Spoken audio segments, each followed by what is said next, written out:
You have found the Thinking Mind podcast. I wanted to take some time today to talk a little bit about the crisis from a different perspective. Obviously, the current situation has impacted all of our lives in different and often tragic ways. I do want to expand a little on some of the ideas I've been considering during this very unusual time in a way that can highlight some of the hidden opportunities which I believe lurk in the background of today's events. It's worth mentioning that I don't want this to be the final word on this topic, but instead, I'd like this to be the beginning of a dialogue with you. The listener feedback we have gotten so far has been both highly appreciated and extremely helpful. In the future, we'll likely expand this audience interaction to devoting entire episodes to responding to listener feedback, which really is one of the more interesting things about podcasting as a medium. So all of that being said, I'd like to elaborate a little on the value of subtraction. Currently, we find ourselves in a time that's characterized by a lot of heavy restriction. We can no longer socialize or spend time in public places as we choose. We don't necessarily have access to all the goods we normally would, including food, cleaning products, or even somewhat hilariously toilet paper. Many of us are isolated from our friends or family, and some of us are not even getting an income.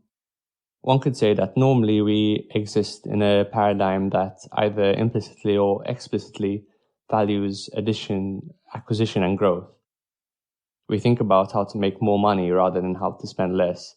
We strategize how to acquire more possessions rather than dispose of possessions that no longer bring us value. In a more abstract sense, we fantasize about what we could bring into our experience in order to achieve some elusive sense of well-being. Too often, obviously, that sense of contentment is either not achieved at all or achieved only momentarily, only to evaporate and to leave us back in our original position, which is usually characterized by desire or lack. To some degree, you could say this is a problem of capitalism, and I say that not as an anti-capitalist by any stretch of the imagination, but I think it's important to point out that capitalism, of course, relies on a mindset of acquisition and growth, and that over the past century or so, many industries have developed sophisticated ways of appealing to our minds through various instincts, fears, and appetites. One example that springs to mind is the concept of hyperpalatability in the food industry. Hyperpalatable foods are those that contain certain combinations of fat, salt, and carbohydrates, as well as certain textures and mouthfeels which tap into the brain's reward system in order to make it hard for us to stop eating them.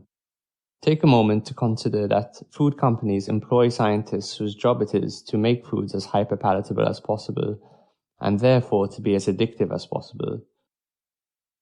I think the thing to bear in mind is that capitalism is not in and of itself a system of values, but rather it's an economic paradigm which should be considered within a greater value hierarchy to which it should be subservient.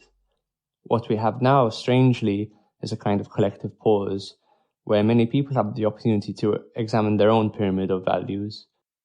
And this is largely because so much of our range of experience has been forcibly taken away. In the realm of spirituality, there is often a lot of airtime devoted to activities of subtraction and the value of sacrifice. Fasting is a good example, the act of intentionally going without food as it takes place in Ramadan and Lent.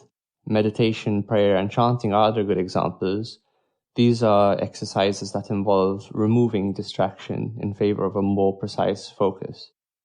Why is it that these processes of restriction are considered so salient in the pursuit of spiritual growth?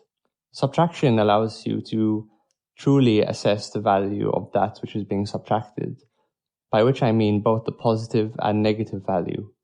How much does that extra meal at a restaurant or expensive cup of coffee really contribute to my happiness? How much does it take away?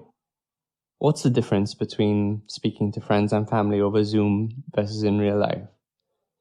What is the value of a good night's sleep versus going out drinking with friends until 3 a.m.?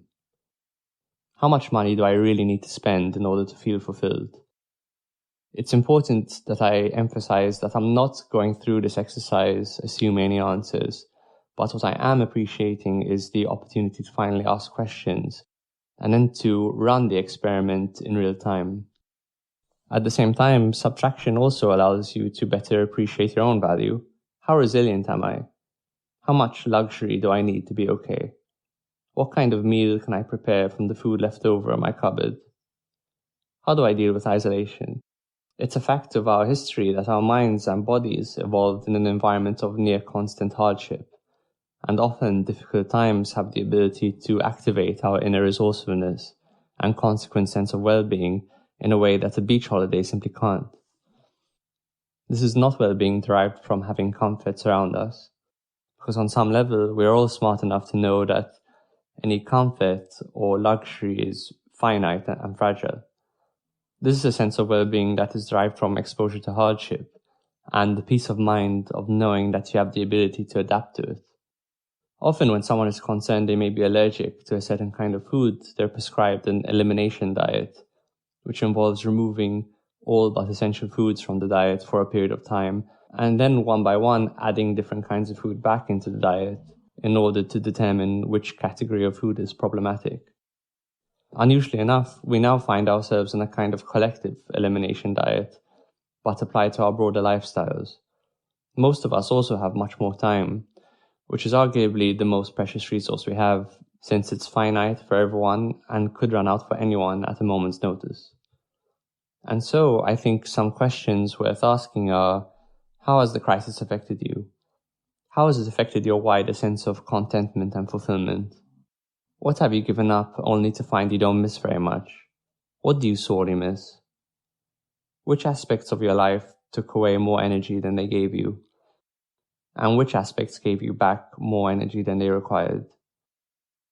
What are you doing with all the extra time you have? How have you adapted to the new circumstances? And what do you think your life will look like on the other side of this?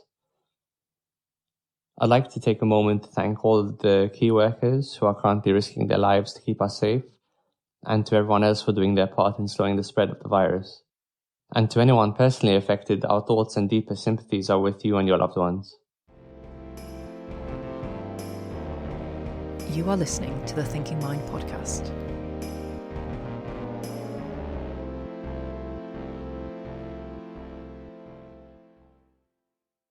If you enjoyed today's podcast, we'd love it if you share it with a friend, or you could give us a rating on Apple Podcasts, Spotify, or wherever you listen.